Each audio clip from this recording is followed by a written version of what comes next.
ইষ্টপ্রাণ ভক্তবৃন্দ, ইষ্টকথনের পক্ষ থেকে সবাইকে নন্দিত জয়গুরু। আপনারা শুনছেন পরম দয়াল শ্রী শ্রী ঠাকুরের অমীয় গ্রন্থ থেকে ধারাবাহিক আলোচনা। আজকে শুনবেন আলোচনা প্রসঙ্গে প্রথম খণ্ড থেকে আলোচনা। 28 ফাল্গুন বুধবার 1347 বঙ্গাব্দ, 12 মার্চ 1941 খ্রিস্টাব্দ। সকালে শ্রী শ্রী ঠাকুর হাত মুখ ধুয়ে নিভৃত নিবাসে এসে বসেছেন পূর্বাশ্ব হয়ে। সম্মুখে দিগন্তের বিস্তার, কোন দূর দূরান্তে আকাশের শেষ প্রান্তে যেন তার দৃষ্টি নিবদ্ধ। মুখে তার নির্মল প্রশান্তি, হাবভাব ভঙ্গিতে একটা সহজ বৈরাগ্য, স্বচ্ছন্দ নির্লিপ্ততা। মহাযোগেশ্বর যেন যোগে বসে আছেন, একলাটি নিরালা আছেন। সত্যেন্দা ও প্রফুল্ল এসে এক কোণে চুপচাপ বসলেন। কিছু সময় এমনই কাটল, নীরব নিস্তব্ধ। তারপর শ্রী শ্রী ঠাকুর তামাক চেয়ে খেলেন। তামাক খেতে খেতে আলাপ শুরু হলো।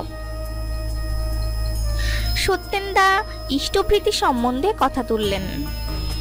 শ্রী শ্রী ঠাকুর আবেগ ভরে বলছেন, ইষ্টপ্রীতি করতে গেলেই যাজন ইত্যাদি সব এসে পড়ে। খেটে পিটে যাকে প্রীতির সঙ্গে ভরণ করি, ভাবা বলায় তার কথা এসেই যায়। তিনি আপন হয়ে ওঠেন, অন্তরে বাসা বাঁধেন। ইষ্টপ্রীতি শুধু বামন পণ্ডিতের দেওয়া ব্যবস্থা নয়, মুসলমান, খ্রিস্টান ইত্যাদি সকলেরই আছে। জেমসও ওই ধরনের কথাই বলেছেন। তবে আমাদেরটার মধ্যে তপস্যার ভাবটা বেশি রয়েছে।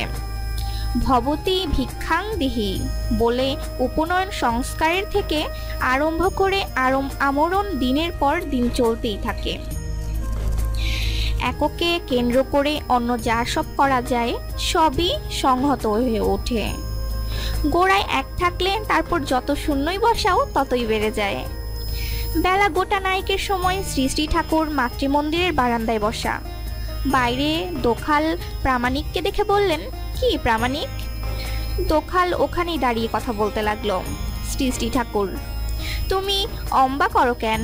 কাছে আসো, বসো, না হলে কি কথা কয়ে সুখ হয়? দোখল হাসতে হাসতে কাছে এসে বসলো।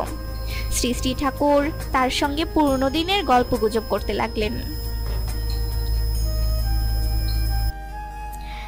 30 ফাল্গুন শুক্রবার 1347 বঙ্গাব্দ, 14 মার্চ 1941 খ্রিস্টাব্দ। শ্রী শ্রী ঠাকুর মাতৃমন্দিরের পিছনে বসেছেন।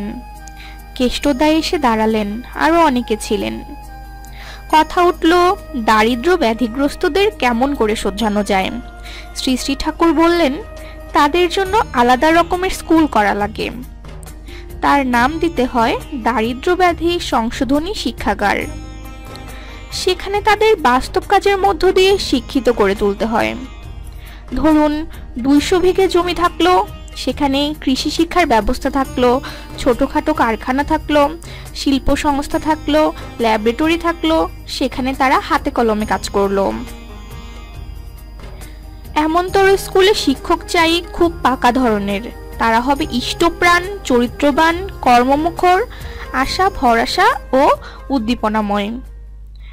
তারা নিজেরা কাজ করবে, সঙ্গে সঙ্গে ছাত্রদেরও কাজে অনুরক্ত করে তুলবে। ইলাটিং থ্রাস মেকে উপপত্তির বাড়াবাড়ি থাকবে না। কাজকর্ম করবে, তার সঙ্গে কিছু কিছু লিটারেশনের ব্যবস্থা থাকবে। নানা রকম ইনফরমেশনও তাদের সাপ্লাই করতে হবে। তদানুপাতিক লাইব্রেরি থাকবে। শিক্ষক ও ছাত্র একত্রই থাকবে বোর্ডিংয়ে একসঙ্গে। প্রথম অবস্থায় বাইরের অন্য পাউপার অর্থাৎ দারিদ্র ব্যাধিগ্রস্তদের আবহাওয়া থেকে তাদের দূরে রাখতে হবে। তাদের এমন পরিমণ্ডলে রাখতে হবে যাতে তাদের ভিতর সেলফ কনফিডেন্স গজিয়ে ওঠে। পাড়ার আনন্দটা তাদের মধ্যে ফুটিয়ে তুলতে হবে। আর যা কিছুই তারা করবে লক্ষ্য রাখতে হবে যাতে সাশ্রয় সুন্দরভাবে নিখুঁত রকমে হয়। প্রত্যেকে তার কাজের ফুল অ্যাকাউন্ট মেইনটেইন করবে, তার ডায়েরিতে সব লিখে রাখবে। পরস্পরের মধ্যে একটা হেলদি কম্পিটিশন থাকবে। প্রত্যেককে ডিউ অ্যাপ্রিসিয়েশন দিতে হবে। Normal economic use of time ও স্পিডে তাদের অভ্যস্ত করে তুলতে হবে। বৈশিষ্ট্য মাফিক লেবার ও আউটপুট অনুযায়ী প্রত্যেকের আর্নিং হবে। তাদের মধ্যে এমন একটা ঝোঁক গজিয়ে দিতে হবে যাতে তারা নিজেদের অর্জনের উপর দাঁড়িয়ে ইষ্টভরণ, আচার্যভরণ ও আত্মপোষণ করতে পারে এবং পরিবার পারিপার্শ্বিকেও কিছু কিছু দিতে পারে। এটা কম্পালসারি করে তুলতে হয়। করা, পাড়া ও দেওয়ার আনন্দে তাদের মাতাল করে তুলতে হয়। নিত্য ইষ্টকে খাওয়ান লাগবেই, এই ছিল আর্য প্রথা। এই সমস্ত ইনফিউরিটি ও দারিদ্র ব্যাধির গোড়া মেরে মানুষকে অ্যাটাচড, অ্যাক্টিভ, এনার্জেটিক ও অ্যাবল করে তুলত। সেই জন্য কথা আছে, গুরুকে কেবল দেবেই, গুরুর কাছ থেকে অর্থাদি নেবে না, এমনকি নিজের অভাব অভিযোগের কথাও জানাবে না এমনতর ভাবে, যাতে তার সাহায্য করার আগ্রহ আসতে পারে। গন্তরবিহীন হয়ে নিতান্তই যদি তাকে বলতে হয়, তখনই বলবে যখন তুমি একান্তই অপারগ, বাস্তবভাবে। কিন্তু তার প্রত্যেকটি চাহিদা উইথ এভরি এফোর্ট ফুলফিল করতে চেষ্টা করবে। দারিদ্র ব্যাধি, হীনমন্যতা, ফিজিক্যাল আইডলনেস যাতে মানব চরিত্রের কানাচেও ঢুকতে না পারে, তার জন্য এটা একটা ক্রুশিয়াল সেফগার্ড। গুরুর কাছ থেকে সুযোগ সুবিধা, সাহায্য নেওয়ার বুদ্ধি যত বাড়ে, তাকে পরিপূরণের ধান্দাটা ততই ঢিলে হয়ে আসে। অথচ তৎপরিপূরণী সক্রিয় সগমিকটাই মানুষের উন্নতি ও কর্তৃকার্যতার নিয়ামক। রাত্রে শ্রী শ্রী ঠাকুর বাঁধের ধারে তাসুতে বসে আছেন। পদ্মাচরের দিগন্ত জুড়ে রাতের স্তব্ধতা স্তম্ভম করছে। আশ্রমভূমি কোলাহল শূন্য, শান্ত। দিনের কর্মব্যস্ততার পর অনেকেই স্ব ধ্যান মন্দিরে ধ্যানরত। অতিথিশালা ইত্যাদি কয়েকটি জায়গায় 2-4 জন পাঠ, আলোচনা ও যাজনে ব্যাপৃত।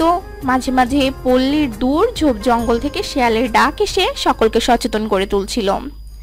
শ্রী শ্রী ঠাকুরের কাছে অল্প কয়েকজন ছিলেন। এমন সময় পাবনার মোক্তার শ্রীযুত ক্ষিতীশ বিশ্বাস আসলেন। ধীরে ধীরে আলাপ জমে উঠল, জনসেবা সম্বন্ধে কথা উঠল।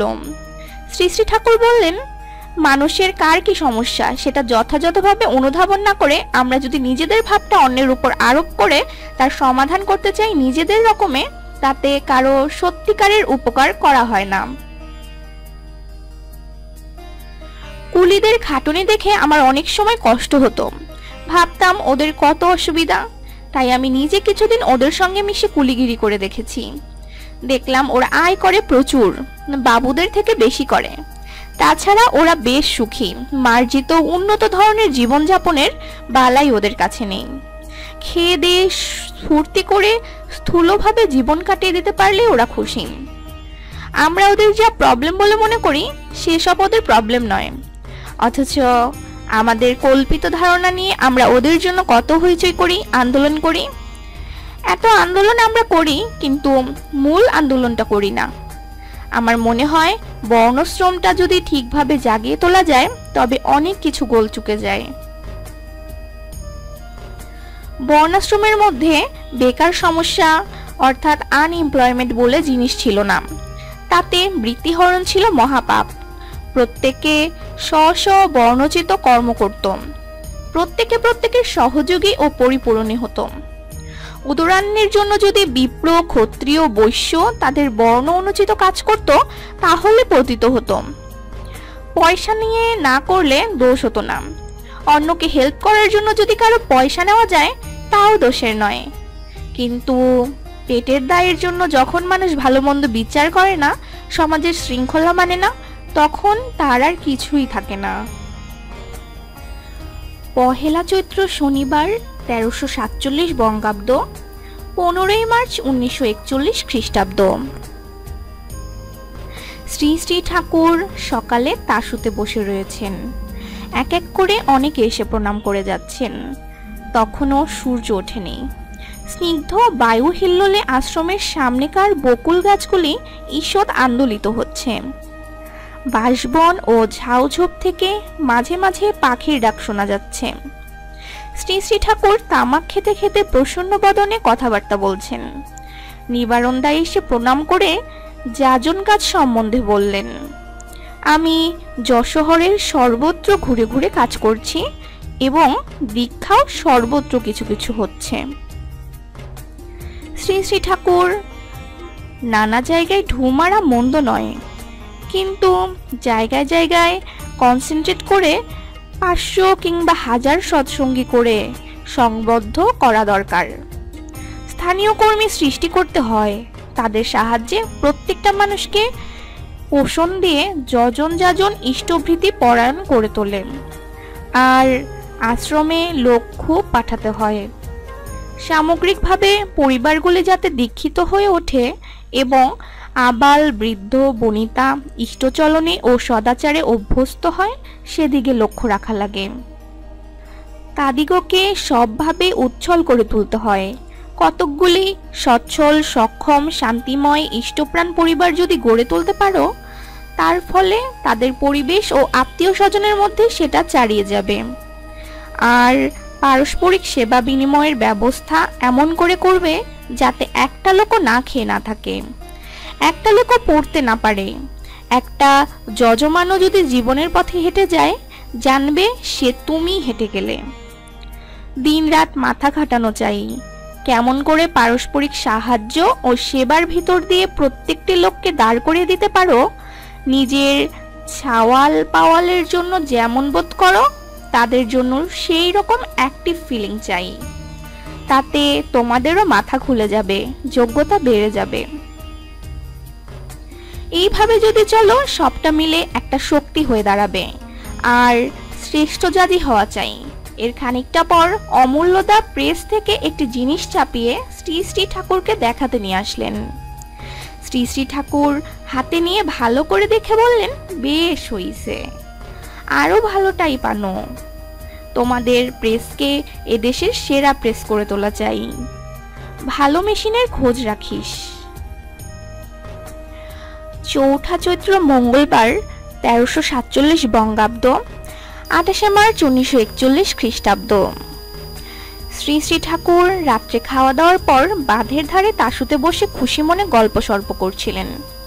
বীরেন্দা, প্যারিদা, অমর ভাই, প্রফুল্ল এবং মায়েদের মধ্যে কালিদাসী মা, কলিষ্ঠ মা, সরোজিন মা, গৌহাটির মা, মন্দা মা প্রভৃতি অনেকেই ছিলেন। ডিস্টোর্ড ইবিডিও সম্বন্ধে কথা উঠল, অর্থাৎ বিকৃত সুর। শ্রী শ্রী ঠাকুর বিকৃতদের চালচলন সবসময় হয় উল্টো, সে ব্যাপারে বললেন। আরো বললেন, যাকে সে পছন্দ করে বাইরে হয়তো দেখাবে, জোর গলায় বলে বলে বেড়াবে, তাকে সে আদৌ পছন্দ করে না। আবার যাকে সে হয়তো পছন্দ করে না, সেখানে হয়তো আদরের ছড়াছড়ি করবে। সে হয়তো কাউকে চুমু খেতে চায়, কিন্তু নিজে চুমু খাবে না, অন্যকে দিয়ে খাওয়াবে। নিজে খেলে পাছে লোক তার মনগত ইচ্ছার বিষয় জেনে ফেলে। তারা একের অভাব অন্যকে দিয়ে পূরণ করতে চায়। পরপর বিভিন্ন মানুষের পিছনে এইভাবে ছোটে, তাই শান্তি পায় না। বিকৃতদের ট্যাকেল করতে গেলে সেক্সুয়াল প্ল্যানে বন্ধু হওয়া লাগে, নিজে ঊর্ধ্বে থেকে খুব সাবধান হয়ে চলার লাগে, নচেত তার ইম্পালস ক্যারি করে করে মানুষ নিজেও বিগড়ে যেতে পারে। অটুট ও কঠোর ইষ্টপ্রাণ যারা, সেক্সের উপর কমপ্লিট মাস্টারি যাদের রয়েছে, তারাই এটা পারে। তাছাড়া এ ব্যাপারে লাগে বহু সাবটেল সাইকোলজিক্যাল অপারেশন। তাই যার তার এ ব্যাপারে হস্তক্ষেপ না করাই ভালো। আর এক একটা মানুষের পিছনে খাটুনিও লাগে অসম্ভব, অতখানি ধৈর্য সহ্য অর্ধবসায় কম মানুষেরই থাকে। শ্রী শ্রী ঠাকুর অন্তরঙ্গ ভঙ্গিতে স্নেহ ব্যাকুল কণ্ঠে বললেন, দেখো, তোমাদের একটা কথা বলি, ছেলেপেলেদের কোনো ঝোঁক জোর করে ভেঙে দিতে যেও না। তাতে হয়তো নিবৃত হতে পারে, কিন্তু বিকৃতির সূত্রপাত হয় সেখান থেকেই। তাই মন্দ ঝোঁক হলেও কায়দা করে মোড় ফিরিয়ে দিতে হয়। মানুষের ঝোঁকের মধ্যে জড়িয়ে থাকে তার সম্বেগ, তাকে ডাঙ্গস মেরে ভেঙে দিলে সে হতভম্ব হয়ে ওঠে, দিশেহারা হয়ে পড়ে। কিন্তু হ্যাঁ না ভালো মন্দ পছন্দ অপছন্দের একটা সহজ সুস্থ জীবনীয় বিন্যাস হয় না তার ভিতরে। হ্যাঁ না আইডিয়া 2 বছরের মধ্যে আস্তামাল করে দিতে হয়। কোন বিষয়ে না না বলে না কেন, তার বুঝটা তার মাথায় তার মতো করে ধরিয়ে দেওয়ার কায়দায় বলতে হবে, with right pose and expression. Prafulla বললেন, প্রত্যেকটি বিষয়ে আপনি যা যা করতে বলেন তা করা বড়ই কঠিন। শ্রী শ্রী ঠাকুর বললেন, কঠিন কিছুই নয়। ভিতরে অনিচ্ছা থাকলে বা অন্যরকম ইচ্ছা থাকলে কঠিন লাগে। ইষ্টস্বার্থ প্রতিষ্ঠা যার নেশার মতো পেয়ে বসে, তার কাছে কঠিন বোধ থাকে না। কথা তো ওই এক কথা, তার সুখই আমার সুখ, তার স্বার্থই আমার স্বার্থ। মানুষ নিজের সুখ স্বাচ্ছন্দ্য স্বার্থের জন্য যেমন করে, ইষ্টের জন্য সেইটুকু করা, এ তো হাতি ঘোড়া কিছু নয়। আর এর মধ্যে তত্ত্বের ব্যাপারও কিছু নেই। ওই ঝোঁকটা এসে গেলে তখন মানুষ সব পারে, আর তাতে কষ্টের বোধ থাকে না। আমি যে কতখানি সুখী, ট্রাভেলই মনে হয় না। করতে হবে এই নেশা। শঙ্খ, চক্র, গদা, পদ্মধারী কথার তাৎপর্য সম্বন্ধে কথা উঠল।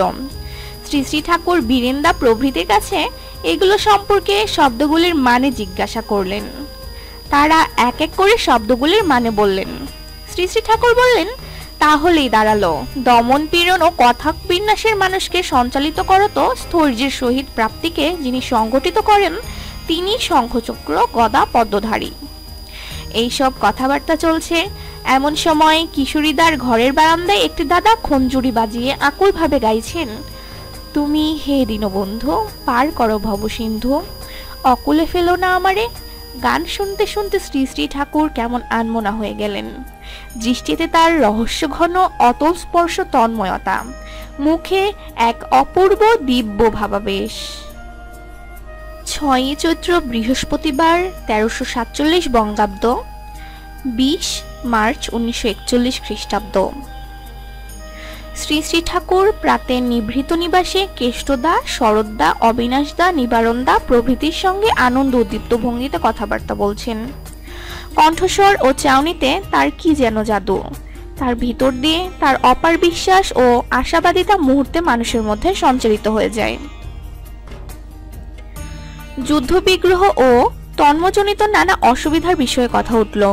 শ্রী শ্রী ঠাকুর বললেন, যুদ্ধ বিগ্রহ যা হচ্ছে তাতে যে কোনো রেজাল্টই হোক না কেন, পরম পিতার দয়ায় আপনাদের সুবিধাই হবে। আপনাদের কিছুতেই আটকাতে পারবে না। আপনাদের মানুষ জোগাড়ের কথা বলি, উপযুক্ত কর্মী সংগ্রহের কথা বলি। আরো ভালো কর্মী পেলে আপনারা আরো কতখানি করতে পারতেন। ভালো ভালো কর্মী জোগাড় করা ছাড়া পথও নেই। আপনারা কটা মানুষ, কোন দিক দিয়ে ঠেকাবেন? যেমনতর দিন আসছে তাতে সারা দুনিয়ার মানুষের আর কোনো পথই থাকবে না। পরম পিতার এই মহা অবদানের জন্য সবাই তৃষিত হয়ে উঠবে। দেখবেন আপনাদের অপ্রস্তুতির জন্য সেদিন যেন কেউ বঞ্চিত না হয়। কোনো একজনের অসাক্ষাতে তার চলনার অসঙ্গতি সম্বন্ধে নিজেদের মধ্যে তীব্র আলোচনা হচ্ছিল। সেই আলোচনা শুনে শ্রী শ্রী ঠাকুর হঠাৎ বাধা দিয়ে বললেন, অমন্তর আলোচনা করলে মনের অবস্থা এমন হবে যে ওকে আর টলারেট করতে পারবি না। টলারেশন না থাকলে ট্যাকেল করতে পারবি না। ওর কেবল দোষই দেখবি, মোরাল খারাপ হয়ে যাবে। তাই বলে মনে করিস না যে আমি ওর বাস্তব দোষটা সংশোধন করতে বারণ করছি। তা ঢের করবি, তা না করলে তো ওর সঙ্গে শত্রুতা করা হবে। তবে কারো সম্বন্ধে এমনতরভাবে সমালোচনা করা বা মনোভাব পোষণ করা ভালো নয় যাতে তার প্রতি মন বিরূপ হয়ে ওঠে, সহানুভূতি লোপ পায়। দোষটাকে ঘৃণা করো, কিন্তু দোষীকে ঘৃণা করলে তাকে শোধরাতে পারবে না। দোষোদীর্ণ যারা তোমাদের ভালোবাসার প্রয়োজন তাদেরই সবচাইতে বেশি, কারণ সেই ভালোবাসা পেয়ে তারা তোমাদের যত ভালোবাসতে শিখবে, শ্রদ্ধা করতে শিখবে, ততই তাদের কল্যাণ। অবশ্য তোমরা যদি ইষ্টানুগ চলনে চলো। ক্ষেত্রমা আসলেন কলকাতা থেকে। শ্রী শ্রী ঠাকুর তাকে দেখে খুব খুশি হয়ে সহাস্যে সোল্লাসে বলে উঠলেন, কিরে কখন আলি? তোর শরীর তো খুব ভালো হয়েছে। কত বড় টিউমার হয়েছিল দেখি। শ্রী শ্রী ঠাকুর মাঝে মাঝে তামাক খাচ্ছেন এবং প্রসন্ন হাসিতে সকলের মুখপানে চেয়ে তাদের অন্তর যেন পরিপ্লাবিত করে দিচ্ছেন। এরপর লিঙ্গ শরীর সম্বন্ধে আলোচনা শুরু হলো। প্রফুল্ল বললেন, একটা মানুষের যখন জন্ম হয় তখন তার পূর্বজন্মের লিঙ্গ শরীরটার অবস্থা কি হয়। শুনেছি সেটা যেখানে সঙ্গতি পায় সেখানে এসে রূপায়িত হয়। সে তো একটা শরীর, আর পিতামাতা থেকে আমরা পাই আরেকটা শরীর। এই দুই শরীরের সামঞ্জস্য খুঁজে পাই না। আবার সে শরীরটা এই শরীর বা পিতামাতার শরীরে ঢোকে কখন, কিভাবে, এও তো এক সমস্যা। আর ঢোকেই বা কি করে? শ্রী শ্রী ঠাকুর বললেন, আমরা যে ভাব বা ভবদেহ নিয়ে অফ হই, সেই ভাব বা ভাবদেহের টার্নিং যে দম্পতির উপগতিকালে সৃষ্টি হয় সেইখানে আমাদের, অর্থাৎ সেই ভাব বা ভাবদেহের পুনরাবির্ভাব হয়।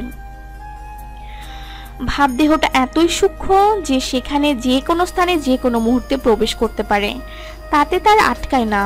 আর প্রকৃত প্রস্তাবে ভাবদেহ ও পিতামাতা থেকে প্রাপ্ত দেহ যে আলাদা তা নয়, ওই ভাবদেহেরই জৈবিক রূপায়ণে যেন এইটে। তুমি তো তোমার ফটো যেমন আলাদা দুটো মানুষ নয়, এও তেমনি। ভবদেহ তথা পিতামাতার জিনতে আমরা যেন বীজাকারে থাকি, আর সেইটা যেন বৈধি বিধানের ভেতর দিয়ে ফুটে ওঠে। যাই বলো, মানুষের অমৃততত্ত্ব লাভ না হলে কিছুই হলো না। অমৃততত্ত্ব কই? তারও মূল কথা হলো স্মৃতিবাহী চেতনা। আমার জানাটা যদি এনভায়রনমেন্টে কনসিয়াস আইডেন্টিফিকেশন না পায়, তবে তার সার্থকতা কি? তবে এলাকার স্মৃতিবাহী চেতনা হয়ে সুখ নেই, অনেকের হয়। তবে বোধয়ন্ত পরস্পরম হয়ে আনন্দ করা যায়। এক একটা জন্তুকে দেখে কোন মানুষের কথা, আবার কোনো কোনো মানুষকে দেখে এক একটা জন্তুর কথা পট করে মনে পড়ে। আমি ভাবি, এসব কি? তবে আমি তো পাগলও না। শরৎদা ডেস্টিনি, দৈব ইত্যাদি সম্বন্ধে কথা তুললেন। শ্রী শ্রী ঠাকুর অভিধান থেকে ডেস্টিনির ধাতুগত অর্থ দেখতে বললেন। শ্রী শ্রী ঠাকুর বললেন, যাতে বা জানি আমরা স্থিতি, অবস্থান বা ধারণাটা দাঁড়িয়ে আছে, তাই আমার ভাগ্যের নিয়ামক। অর্থাৎ আমার ভজনা যেমন, ভাগ্য তেমন। মানুষের অনুরাগ ও সেবা যাকে ধরে যে পথে বেয়ে যেমন চলবে, তার ভাগ্যও হয়ে উঠবে তেমনই। আর দৈব কথাটাও এসেছে দীপ ধাতু থেকে। তার মানে প্রকাশ যে চরিত্র, চলন ও বুদ্ধি আমার মধ্যে প্রকাশিত, প্রকট ও দীপ্ত, আমার কর্ম হয় তেমন, ব্যবহারও তেমন, আর প্রাপ্তিও হয় তেমনতর, বিধির বিধানে, পারিপার্শ্বিকের ভেতর দিয়ে। মানুষ এই সহজ কথাগুলি বোঝে না, না করে পাওয়ার বুদ্ধি কত ম্যাল সাইকোলজি ঝাড়ে। অর্থাৎ এটি বিকৃত মনোবিজ্ঞান। ইষ্টপ্রাণ দাদা ও মায়েরা, আপনারা যারা আমাদের ইউটিউব চ্যানেল বা ফেসবুকে আমাদের ভিডিও আলোচনা শুনেছেন, আমাদের ভিডিওগুলো ভালো লাগলে অবশ্যই লাইক, কমেন্ট করে অন্যদের সাথে পরম দয়ালের অমীয় বাণীগুলি শেয়ার করুন। এমন আরও আলোচনা পড়তে পারেন আমাদের ওয়েবসাইটে। ভিজিট করুন www.ishtapathan.com। পরবর্তী ভিডিও পেতে আমাদের ইউটিউব চ্যানেলটি সাবস্ক্রাইব করে ফেসবুক পেজটিতে লাইক দিয়ে রাখুন। সবাইকে আগামী পর্বের আলোচনা শোনার আমন্ত্রণ জানিয়ে আজকের আলোচনা এখানেই শেষ করছি। জয় গুরু।